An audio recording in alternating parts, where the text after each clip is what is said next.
எல்லாத்துக்கும் ஸ்டிக்கர் ஒட்டிட்டு தாம் பண்ண மாதிரியே காமிக்கிற முதலமைச்சர் விஜய் அவர்கள் இப்ப நான் முதல்வன் திட்டத்துடைய பெயரையும் மாத்தி அதுக்கான அடையாளங்களையும் அதை வீடியோஸ்ல அழிச்சிருக்காங்க. ஸ்டாலின் அவர் பண்ணது எல்லாமே நான் சொல்றேன். ஸ்டாலின் பதவி ஏற்கும் போது அம்மா உணவகத்து பேர் மாத்தல. எடப்பாடியுடைய புகைப்படங்கள் பேக்ல இருந்ததால அதை அழிக்க வேண்டாம் அப்படின்னு சொல்ற தனி செலவாயிடுமே. அந்த மாதிரி மனுஷன் இருந்த இடத்துல இப்ப நீங்க எல்லாத்துக்கும் பேர் மாத்துறீங்க. ஓகே, ஆனா சக்சஸ்ஃபுல்லா ப்ரூவன் ஆன ஒரு திட்டம் தான் நான் முதல்வன் திட்டம். அதுல கை வைக்கிறதுக்கு என்ன இருக்கு? உங்களுக்கு ஏதாவது பண்ணணும்னு தோணுச்சுன்னா அந்த கவுண்ட்டை அதிகமாக்குங்க. அதுல சாதிச்ச கவுண்ட்டை அதிகமாக்கி காட்டுங்க. இன்னும் பல விஷயங்கள் அதை மாத்த வேண்டியது இருக்கு, அதெல்லாம் மாத்தி காட்டுங்க. அதை விட்டு இதுல கை வச்சீங்கன்னா யூனியன் கவர்மெண்டோட பல ஸ்கீம்ஸை மக்கள் அணுகாம இருக்கிறதுக்கு காரணம் இந்த பெயர் தெரியாம இருக்கிறதால தான். நீங்க அதே மாதிரி பெயர் மாத்துறதால உங்களுக்கு என்ன நடக்க போகுது? இது என்ன ஒரு வன்மம்? இது ரொம்ப அராஜகமான ஒரு ஆட்சியா நடக்குது. இதெல்லாம் கை வச்சா கண்டிப்பா நான் கேட்போம். இது தேவையில்லாத ஒரு ஆணி முதலமைச்சர் விஜய் அவர்களே. தமிழ்நாட்டுல வரலாறு காணாத அளவுக்கு ஒரே நாள்ல 5 போக்சோ வழக்குகள். சென்னை சுற்று வட்டாரத்துல நேத்து மட்டும் 10க்கும் மேல பாலியல் வழக்குகள், பாலியல் கொலைகள், பாலியல் தொல்லைகள், பாலியல் கைதுகள், குழந்தைகள் மீதான வன்முறையும் பாலியல் தொல்லையும் வரலாறு காணாத அளவு. நம்ம கலைஞர் ஆட்சி பார்த்திருக்கிறோம், எம்கேஎஸ் ஆட்சி பார்த்திருக்கிறோம், ஜெயலலிதா, எடப்பாடி, ஓபிஎஸ் ஆட்சி, கவர்னர் ஆட்சியை கூட தமிழ்நாடு பார்த்திருக்கிறது. எந்த ஆட்சியிலும் இல்லாத அளவுக்கு பாலியல் கொலைகளும் பாலியல் துன்புறுத்தல்களும் இந்த ஆட்சியில கூடியிருக்கு. அப்படின்னா கிரிமினல்களுக்கு தெரியுது கையாளாகாதவர்களிடம் இந்த அரசு இருக்கிறது. மக்கள் ஏமாந்து போய் சினிமாவில் காட்டிய வித்தையெல்லாம் ஒருவர் ஆட்சி அதிகாரத்திலும் காட்டுவார் நம்பி ஏமாந்துருக்காங்க. நம்ம ஆட்டம் போட இதுதான் சரியான நேரம் என்பது இந்த பாலியல் பொறுக்கிகளுக்கும் குற்றவாளிகளுக்கும் தெரியுது. அதுல பெரும்பான்மையினர் நம்ம அண்ணன் தான் ஆட்சியில இருக்காருன்னு ஆட்டம் போடுகிற தாவேகாரர்கள். இந்த சேலத்தில எல்லாம் பொள்ளாச்சியை விட மோசமான ஒரு கேவலத்தை நடத்தி இருக்கிறார்கள் வீடியோ எடுத்து.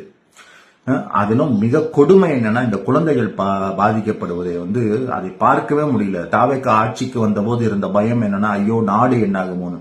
இன்னைக்கு அந்த பயம் பரிணாம வளர்ச்சி பெற்று என்ன இருக்கு, ஐயோ நம்ம வீட்டில் இருக்கிற பெண்கள் குழந்தைகளையாவது பாதுகாத்துக்கணுங்கிற பயம் எல்லாருக்கும் வந்திருக்கிறது, நான் உட்பட. நான் இந்த விஜய் என்கிற மனிதரிடம் நான் கேட்பது ஒன்னே ஒண்ணுதான். நீங்க ஒன்றிய அரசு இந்தியாவிலேயே பெண்களுக்கு பாதுகாப்பான மாநிலம்னு சொன்ன 2 மாநிலம் குஜராத்தும் தமிழ்நாடும். ஆனால் நீங்கள் தமிழ்நாட்டை மிக மிக மோசமாக சித்தரித்து திமுக ஆட்சியில பெண்களுக்கு பாதுகாப்பே இல்லைன்னு ஒரு மிகப்பெரிய பொய்யை இட்டுக்கட்டி சொல்லி ஓட்டு வாங்கி ஜெயிச்சு ஆட்சிக்கு வந்துட்டீங்க. உங்களிடம் ஒரே ஒரு கோரிக்கை, மக்களை ஏமாந்து உங்களை ஆட்சியில வச்சுட்டாங்க. நீங்கள் குட்டி நண்பா நண்பீஸ்னு கெஞ்சி உங்களுக்காக கெஞ்ச விட்டீர்களே, அந்த குழந்தைகளை தான் இன்னைக்கு கொண்டு குவிச்சுக்கிட்டு இருக்காங்க பாலியல் தொல்லை பண்ணி. 3 வயது குழந்தை முதல். உங்களுக்கு வேண்டிய சேனல்கள் அதை எப்படி போடுதுங்க?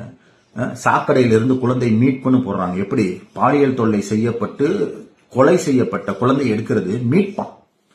அதெல்லாம் விடுங்க. இந்த குழந்தைகளை காப்பாற்றவாவது ஏதாவது வேலை செய்யுங்க விஜய். அவர்கள் உங்களுக்காக கெஞ்சியவர்கள், உங்களுடைய குட்டி நண்பா நண்பீஸ். உங்களுக்காக சக்திமான் பரப்பாருன்னு நம்பின 90s கிட் மாதிரி உங்களுக்காக மொட்டை மாடியிலிருந்து கீழே குதிக்கவும் தயாராக இருந்தவர்கள்.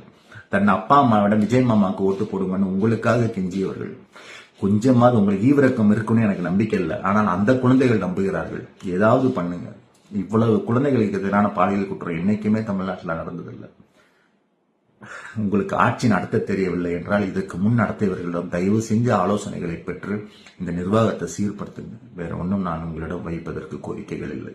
திமுகக்கும் எனக்கு நடுவுல யாரு வந்தாலும் நிர்வாகம் பொறுப்பல்ல. இது கிட்டத்தட்ட ஒரு 3rd கிரேட் ரவுடி பேசுற வார்த்தை.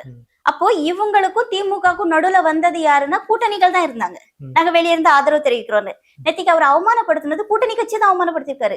ஐஎம்எல்ஆ இருக்கட்டும், விசிகே இருக்கட்டும். நான் காங்கிரஸ் பத்தி பேச நான் தயாராவே இல்லை. ஏன்னா காங்கிரஸ் ரொம்ப பெரிய மதிப்பான ஒரு பார்வையில பார்த்தது. நான்லாம் எனக்குலாம் காங்கிரஸ் எல்லாம் அவ்வளவு பிடிக்கும்.